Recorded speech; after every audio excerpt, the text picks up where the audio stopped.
Artistul, atunci când nu creează, Bună ziua!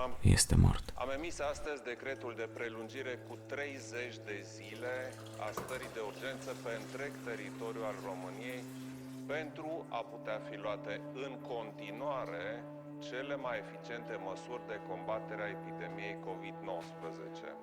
În pofida restricțiilor fără precedent adoptate de statele lumii, nu există semne certe ale unei eventuale încetiniri a ritmului evoluției pandemiei la nivel global. Pericolul nu a trecut, iar o relaxare a restricțiilor în perioada următoare ar duce la o creștere. Ai un pic grijă, că știi cum ești cu diabetul, cu asta. Ai grijă de tine. Nu mai, du-te, vorbești tati Geana să ducă niște brânză, niște ouă de la țară și gata. Nu știu cât o să dureze, nu știu, au vorbit aici, s-au întâlnit cu niște colegi din teatru, i-am întrebat dacă ar fi bine să facă o stagiune pe vară, dacă, nu știu, na. Vedem ce-o fi. Da. Bine. Bine, bine. Hai, vezi ce faci, ai grijă, da? Bine. Pa. Artistul. În acest moment s-au agăsit practic și când se vor relua spectacolele. Chiar dacă stau acasă, organizează spectacole pe online. Atunci când nu creează, frumoase pe care cred că le-au apreciat. este mort.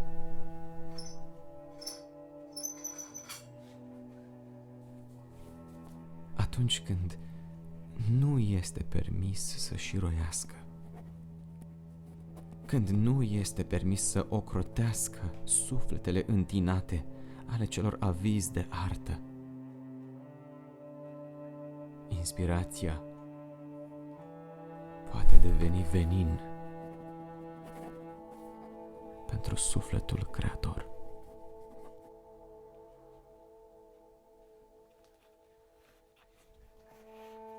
Să pui zăgaz inspirației e ca și cum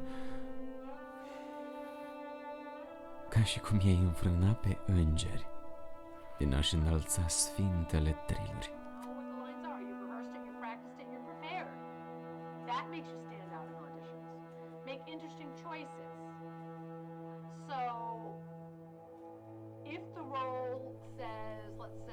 Simțeam deodată cum în sufletul meu se prăbușea o lume cu zgomot babilonic de cuvinte stoarse de adevăratul lor sens, nelăsând în urma lor nici măcar ruine, ci numai un gol sterp, cenușiu și nesfârșit de necăcios.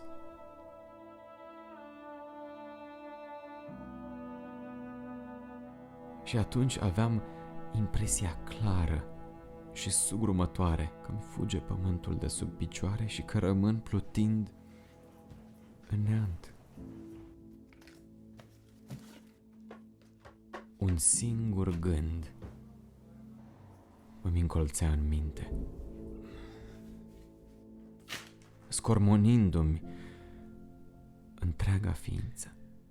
Bună seara și bine ați venit la teatru, drag auditoriu.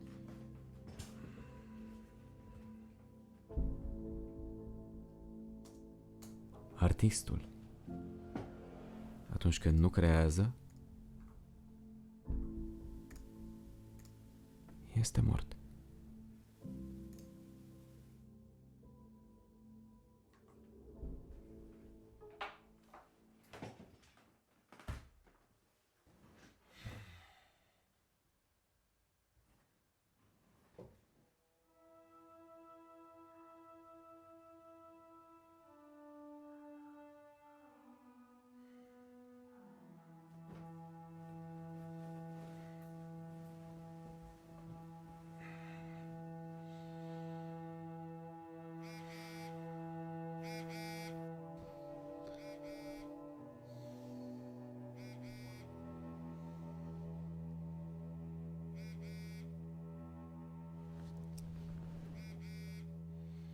Sincer, cred că a ieșit mai frumos decât ne așteptam.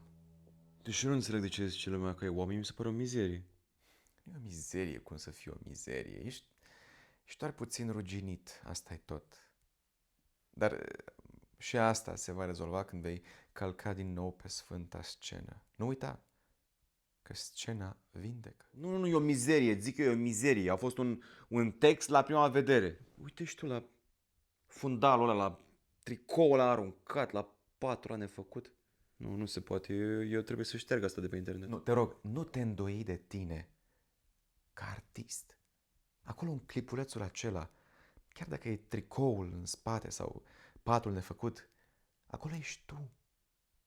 Acolo e adevărul din tine. Dacă voiai să te gândești la detalii, trebuia să o faci înainte să postezi. Acum deja au văzut o grămadă de oameni clipul, nu mai poți să-l mai dai jos. Păi ce o să zică lumea? Dar nu mă interesează, mă, ce o să zică lumea, înțelegi? Nu mă interesează. Nu-i treaba mea asta. Pe mine mă interesează doar de arta mea. Da? Atât. Just. Deci care-i planul? Ștergem filmulețul sau din contră mai facem? Creăm în continuare. Tu decizi. Tu zici să mai facem și altele? Eu știu un singur lucru. Că artistul se simte cu adevărat în viață numai atunci când creează. În rest, el e mort. Bună seara și bine ați venit. Dar străbătând singur, tundra, mergând și în taiga, nici început, nici vremea, nici calul, viața. Ascultă deci, străine, povestea mea. Mulțumesc foarte mult că ați fost... Când nu poți să privești cerul de nori, ascultă ploaia. Când nu poți să privești cerul de nori, ascultă ploaia.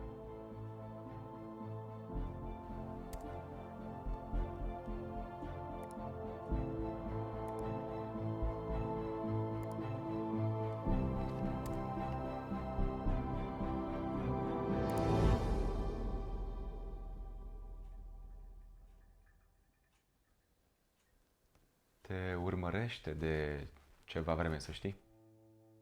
Mă mir că nu l-ai observat până acum. E normal că n-am observat, că nu știu cine e prima oară când îl văd.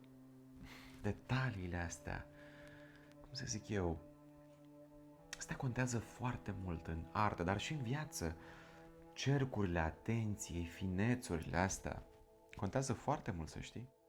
Dacă la fel de atent ești și pe scenă, bun, bine, dar cine e?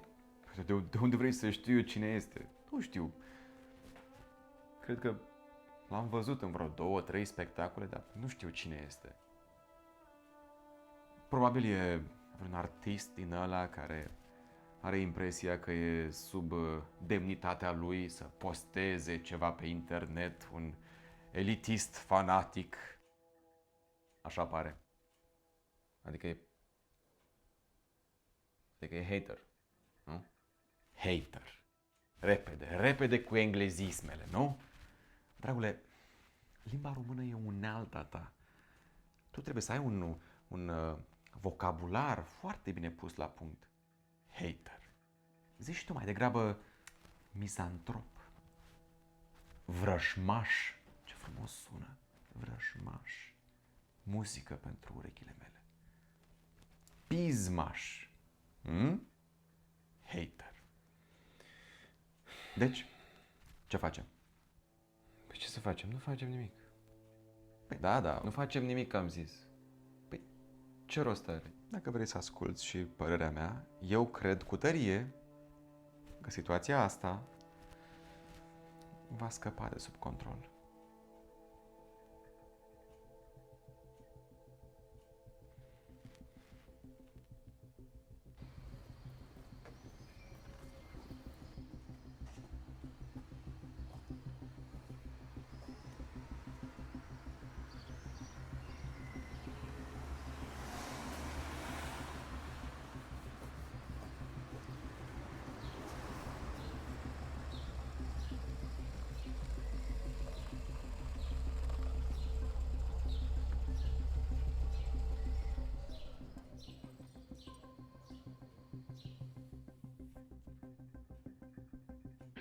Jessup, did you order the code red? You don't have to answer that question. I'll answer the question.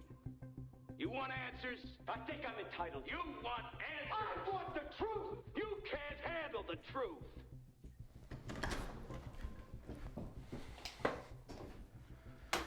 Azi ai fost iar în centrul atenției fortunei. Da, știu, l-am văzut. Și? Ei, și ce? Și nimic. Pur și simplu stă și se uită și gata, și nimic. Bine, și cum ai de gând să gestionezi situația asta?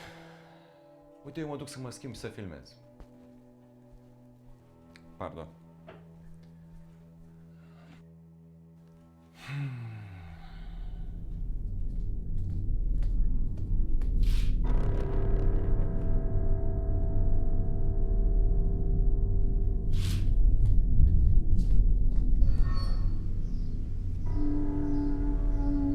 Știu că citești textul de pe foaie. Învață textul. Învață textul!